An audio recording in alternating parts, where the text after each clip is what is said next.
America और Israel द्वारा Iran पर किए गए हवाई हमलों ने मध्य पूर्व में युद्ध की आग को और भड़का दिया है।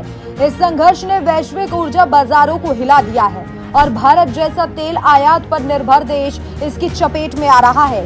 स्ट्रेट ऑफ हॉर्मुज़ के प्रभावी रूप से बंद होने की आशंका से कच्चे तेल की कीमतें 7% से अधिक उछल चुकी है, जो ब्रेंट क्रूड को 76 से $84 प्रति बैरल के दायरे में ले आई है। विशेषज्ञों का मानना है कि अगर संघर्ष लंबा खिंचा तो तेल की कीमतें 3 अंकों में पहुंच सकती है, जो भारत की अर्थव्यवस्था पर भारी पड़ सकती है।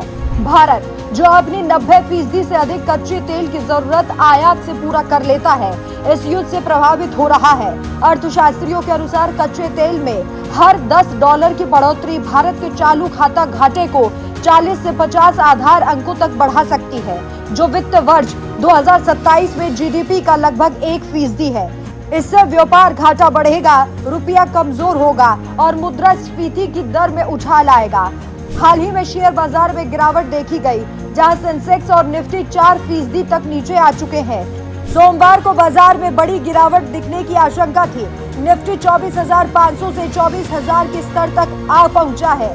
इस युद्ध का सबसे बड़ा असर ऊर्जा क्षेत्र पर पड़ेगा। पेट्रोल, डीजल और एलपीजी की कीमतें बढ़ेंगी, जो आम आदमी की जेब पर बोझ डालेंगी। एयरलाइंस ने मध्य पूर्व की उड़ानें रद्द कर दी हैं और एयर इंडिया ने यूरोप और अमेरिका की उड़ानों को अस्थायी रूप से निलंबित कर दिया है। इससे हवाई किराए में 15 से 20% की बढ़ोतरी हो सकती है। इसके अलावा फ्रेट दरें बढ़ने से आयातित सामान महंगा होगा। रसायन, उर्वरक और कृषि उत्पादों की कीमतें उछाल मार सकती हैं, जो खाद्य मुद्रास्फीति को बढ़ाएंगे। स्ट्रेट ऑफ हॉर्मुज़ से गुजरने वाले जहाजों में रुकावट से सऊदी अरब, यूएई, इराक और कुवैत से तेल की आपूर्ति बाधित होगी, जिससे वैश्विक स्तर पर ऊर्जा की कमी हो सकती है। भारतीय अर्थव्यवस्था, जो पिछले साल मजबूत विकास और कम मुद्रास्फीति से गुजरी है, अब जोखिम में है। ब्रिक वर्क रेटिंग्स के राजीव शरण कहते हैं कि ऊर्जा कीमतों में उछाल ईंधन लागत बढ़ाएगा, जो व्यापक मुद्रास्फीति और चालू खाता घाटे को बढ़ावा देगी। इसके अलावा मध्य पूर्व से आने वाले रेमिटेंस प्रभावित हो सकते हैं, क्योंकि लाखों भारतीय वहां काम करते हैं। संघर्ष लंबा चला तो स्टॉक मार्केट में और गिरावट आएगी, जबकि सोना और चांदी जैसी सुरक्षित संपत्तियों में तेजी आएगी।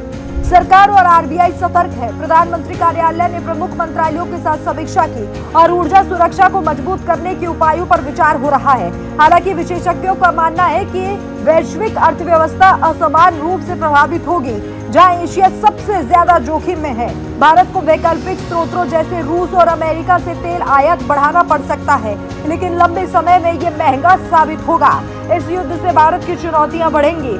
मुद्रास्फीति नियंत्रण, राजकोषीय घाटा और बाजार स्थिरता पर दबाव बढ़ेगा।